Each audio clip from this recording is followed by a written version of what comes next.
বন্ধুরা, আমি আবার এসে গেছি দুষ্টু মিষ্টি রান্না করে। আপনারা সবাই গরমে কেমন আছেন?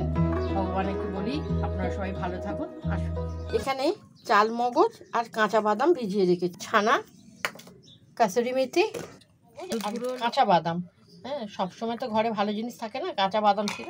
কাঁচা বাদাম আমি ভিজিয়ে পেস্ট করে নেব। আমি বানাবো স্টাফিং আলু। আলুগুলোকে আমি কেটেছি এরকম করে।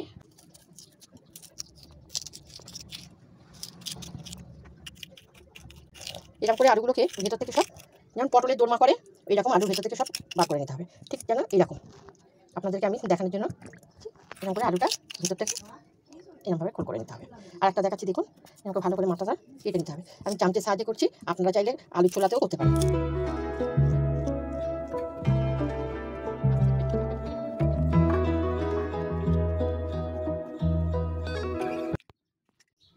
আলুগুলো আমার সব এরকম করে সব কাটা হয়ে গেছে। ভালো করে একটু আমি ধুয়ে নেব। আলুটাতে একটু নুন জলে ভিজিয়ে রাখলে আলুটা বেশ নরম হয়ে যায়। আচ্ছা, এই আলুর দম, স্টাফিং আলুর দম বানাতে আমি কী কী নিয়েছি দেখুন। একটু ছানা নিয়েছি, মানে ঘরেতেই দুধটা কাটিয়ে নিয়েছি। 700 গ্রামের দুধে আমার এই ছানাটা হয়েছে। একটু হলুদ দিচ্ছি। আগে আলুটা ভালো করে ভেজে নেব। সর্ষের তেলে রান্নাটা আমি করব। কড়াতে বেশ খানিকটা সর্ষের তেল দিয়ে দেবো। বন্ধুরা, আপনারা আমার ভিডিওটা দেখছেন কিন্তু লাইক করছেন না। একটু লাইক করুন, লাইক করলে তো আমারও ভালো লাগবে। হ্যাঁ, একটু লাইক করুন, একটু শেয়ার করুন বন্ধুদের। হ্যাঁ, লাইক, শেয়ার, কমেন্ট, এটাই তো আপনাদের থেকে চাইছি। আর কি চাই বলুন? আপনারা আমার পাশে থাকুন। বাংলাদেশে বন্ধুদের বলছি, ভাই বোনেদের সবাইকে বলছি, আমাদের দেশে ভাই বোনেদেরও বলছি, তোমরা আমার পাশে থাকো, থেকে আমাকে একটু সাহায্য করো। হয়ে গেছে, এবার আলুগুলো আমি দিয়ে দেবো। আমি এই ছানাটা এর মধ্যে দেবো আমি একটু লঙ্কা গুঁড়ো, অল্প একটু হলুদ গুঁড়ো, খুব সামান্য একটু জিরে গুঁড়ো দেবো। একটু কোনো স্বাদ নেই, একটু মশলা না দিলে স্বাদটা হবে কী করে? আর আমার একটা স্পেশাল গুঁড়ো মশলা আছে, অল্প একটু ছড়িয়ে দিলাম। আপনারা চাইলে বাড়িতে যদি ভাজা মশলা করে রাখেন তাহলেও আপনারা ওর মধ্যে একটু দিতে পারেন।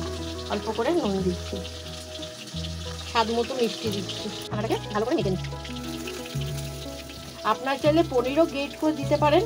হ্যাঁ, ওতেও সেই একই রকম হবে।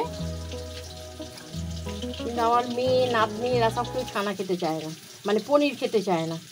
ঘরে মাখা এই যে ছানাটা আমি ঘরেতেই তৈরি করলাম। আলু ভাজাটা আমার হয়ে গেছে, আমি তুলে নিয়েছি। দেখেছেন তো কত সুন্দর লাল লাল করে ভেজেছি। একটু ঠান্ডা করতে দেবো, দিয়ে মশলাটা করে নেবো। বেশ খানিকটা জিরে গুঁড়ো, লঙ্কার গুঁড়ো, কাশ্মীরি লঙ্কার গুঁড়ো রং হওয়ার জন্য, আর আদা তো আছেই। এগুলো আমি এই আদা পেস্টটা দিয়ে একটু গুলে নেব।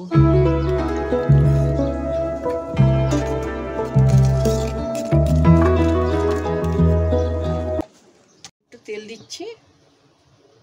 নিরামিষ রান্না তো বেশি একটু তেল তেল হলে ভালো লাগে। একটু চিনি দিয়ে দিলাম, একটা গোটা শুকনো লঙ্কা। এখানে আছে আমার এলাচ, দারচিনি, লবঙ্গ আর একটুখানি ফুল, এটা আমি ফোড়নে দিলাম।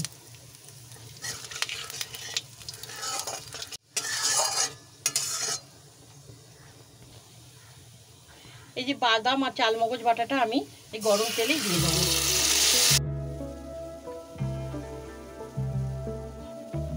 কাঁচা বাদাম তেলেতে দিয়ে না ভেজলে কাঁচা কাঁচা গন্ধ ছাড়বে, ওই জন্য তেলের মধ্যে কাঁচা বাদাম আর চালমগজটা দিয়ে ভালো করে ভেজে নিলাম। যে আমি আলুর ভেতর থেকে এই আলুগুলোকে বার করেছি এর মধ্যে দিয়ে দেবো।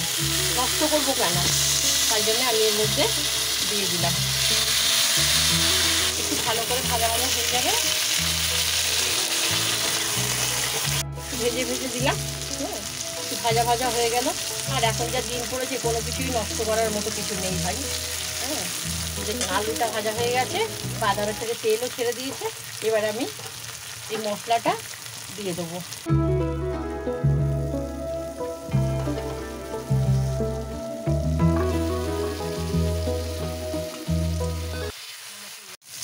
হলুদটা আমি দিইনি, পরে দিচ্ছি হলুদটা। টমেটো পেস্ট করে রেখেছি সেটা দিয়ে দিলাম।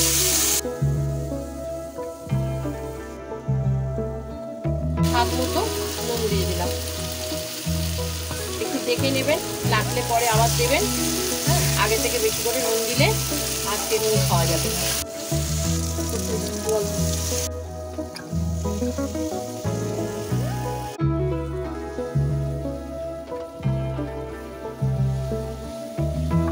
এবার সাইড দিয়ে আমার তেল ছেড়ে দিয়েছে, দেখেছেন তো মশলার তেলটা এবারে ছেড়ে দিয়েছি। এবারে আমি বেশ খানিকটা জল দিয়ে দেবো, তেল ছেড়েছে তারপরে আমি জলটা দেবো। একটু ঢাকা দিয়ে দেবো। আলুটা ঠান্ডা হয়ে গেছে, এবার আলুটার মধ্যে আমি পুরটা ভরে নেব। আলুগুলো এবার আমার ঠান্ডা হয়ে গেছে, এবার আস্তে আস্তে আমি এই পুরটা এরকম করে সব পুরগুলোকে আমি ভরে ফেলবো। খান, ফ্রাইড রাইসের সঙ্গে খান, পোলাওয়ের সঙ্গে খান, লুচি, রুটি, নান, যেটার সঙ্গে খাবেন আপনার সেটাতেই ভালো লাগবে। এই স্টাফিং আলুর দমটা ভীষণ, কোনো অনুষ্ঠান বাড়ি হোক এ হোক আপনারা রান্না করবেন, করে খাওয়াবেন। পুজো হোক সবেতেই এটা চলে, পুরো নিরামিষ। যে কোনো অনুষ্ঠান মানে পুজো টুজো হলেও এটা আপনার বাড়িতে রান্না করতে পারেন। ভিডিওটা দেখবেন, অল্প করে দেখে ছেড়ে দেবেন না, পুরো ভিডিওটা দেখবেন। আর লাইক, শেয়ার, কমেন্ট আপনাদের কাছে এটাই আশা করি। আর যারা নতুন বন্ধুরা আছো তারা তো দেখবেই, দেখার জন্য একটা কাজ করে রাখতে হবে, আমাকে সাবস্ক্রাইবার করবে, পাশে থাকা বেল বাটনটি ক্লিক করে রাখবে, তাহলে তোমাদের কাছে তাড়াতাড়ি পৌঁছে যাবে। এবার এই স্টাফিংয়ের আলুগুলো আস্তে আস্তে আমি বসিয়ে দেবো, দিয়ে দিলাম। আর আপনারা চাইলে একটু আগে থেকে একটু নুন জলে ভিজিয়ে রাখবেন, আলুটা একটু নরম হয়ে থাকবে, এতে আবার তাড়াতাড়ি আলুটা সেদ্ধ হয়ে যাবে। বেশি নাড়ানাড়ি করবেন না। এবার আস্তে করে ঢাকা দিয়ে দেবো। একদমটা আমার হয়ে গেছে, দেখেছেন একদম এরকম গ্রেভি রাখবো। এর উপর দিয়ে আমি একটু কসুরি মেথি ছড়িয়ে দেবো। এবার গ্যাসটাকে অফ করে দেবো, দিয়ে একটু ঢাকা দিয়ে এবার আমি নামিয়ে নেব। এবার আমি প্লেটে সার্ভ করব। রান্নাটা আমার স্টাফ আলুর দমটা আমার রেডি হয়ে গেছে, দেখুন। হ্যাঁ বন্ধুরা, প্লিজ প্লিজ প্লিজ আপনারা আমার সঙ্গে থাকুন। হ্যাঁ, আমাকে লাইক, শেয়ার, কমেন্ট করুন। হ্যাঁ, তাহলেই আমার ভালো লাগবে। আপনাদের এটাই আমার আশা। এই একটুখানি আমি মেয়েকে খাইয়ে দেখি, শুনুন কেমন হয়েছে। দারুণ খেতে হয়েছে, এটা সত্যি সব কিছুর সাথে যাবে নিরামিষ। এত সুন্দর টেস্ট হয়েছে, স্টাফিং আলুর দমটা এত সুন্দর হয়েছে খেতে, খুবই টেস্টি হয়েছে, বেশ ভালো নিরামিষের মধ্যে। রুটি, পরোটা, লুচি, নান, পোলাও, রাইস, যার সঙ্গে পারবেন তার সঙ্গে খাবেন। খেয়ে আমাকে লাইক, শেয়ার, কমেন্ট করবেন। আর নতুন বন্ধুদের বলছি, আপনারা আমার ভিডিওটা দেখবেন, দেখার জন্য সাবস্ক্রাইবার করতে হবে। সাবস্ক্রাইবার যদি করে থাকেন তাহলে পাশে থাকা বেল বাটনটি ক্লিক করবেন, সবসময় আমার রান্নাটা আপনাদের কাছে আগে পৌঁছে যাবে। বাংলাদেশের ভাই বোনেদেরও বলছি, তোমরা আমাকে সাপোর্ট করো, আমার সাথে থাকো, আমার সঙ্গে থাকো।